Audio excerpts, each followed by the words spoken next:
J'ai un nouveau document ici et on va s'intéresser aux options de page. Alors, on l'utilise assez peu souvent, mais voilà, c'est les options qui peuvent être intéressantes. J'ai ouvert l'onglet page grâce à fenêtre page, et ici, on a les options. À chaque fois, sur chaque fenêtre de dialogue, vous avez ça quasiment. On clique dessus et là, on a la possibilité donc d'insérer des pages, déplacer des pages à l'intérieur. Ok. Par exemple, on déplace les pages 1 ou toutes les pages pour arriver après la page. Par exemple, je vais déplacer la page 1 pour qu'elle arrive après la page 3, par exemple. On pourrait le faire manuellement. Là, on ne le voit pas parce que c'était tout blanc, mais on pourrait le faire manuellement, mais c'est également une option.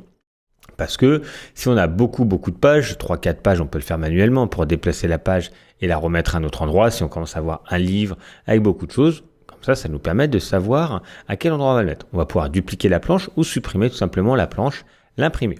On peut également retrouver les nouveaux gabarits, créer des variantes de pages qu'on va voir juste après, les options de numérotation des sections.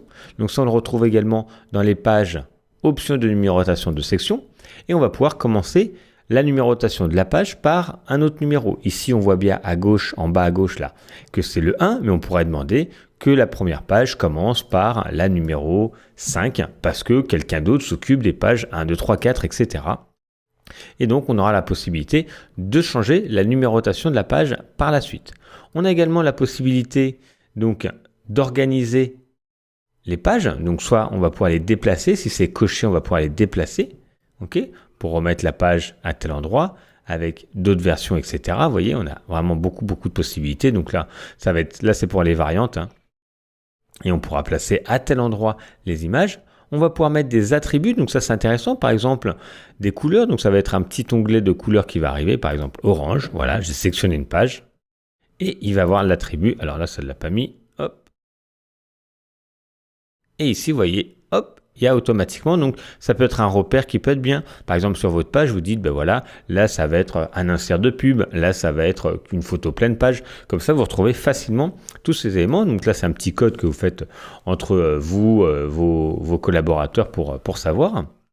Donc vous avez tout ça, vous pouvez également utiliser la couleur par rapport du gabarit, vous allez pouvoir changer l'orientation de la page, alors ça ne va pas changer la mise en page, c'est juste comment on va visualiser la page, si vous voulez créer dans un sens ou dans l'autre, ça permet de le voir. On peut également faire la transition de page, ça c'est quand vous allez faire des présentations interactives, et vous allez également pouvoir aplatir les planches entre elles. Si vous avez sélectionné plusieurs planches, vous allez pouvoir sélectionner ici, et aplatir tout simplement les planches en personnalisant, etc. On va pouvoir également avoir l'effet de pixelisation qui est par rapport à la qualité de tout ça. Donc on a quelques petites options. Voilà, c'était juste une présentation rapide parce que souvent on oublie, il y a des petits éléments qui peuvent être intéressants. Ici on peut également afficher les pages et les variables. Donc moi c'est ce que j'ai affiché. Ça peut être juste les pages horizontales, etc. Et le panneau. Ici, vous retrouvez juste pour la présentation des éléments qui sont ici. Vous voyez, en plus grand. Donc là, c'est le panneau. Vous pouvez changer, afficher à vertical, la taille des gabarits qui sont ici, etc. Voilà, pensez à aller jeter un petit coup d'œil. C'est plus un flux de travail qu'autre chose, mais ça peut être intéressant pour vous pour personnaliser tout ça et gagner du temps sur certaines actions.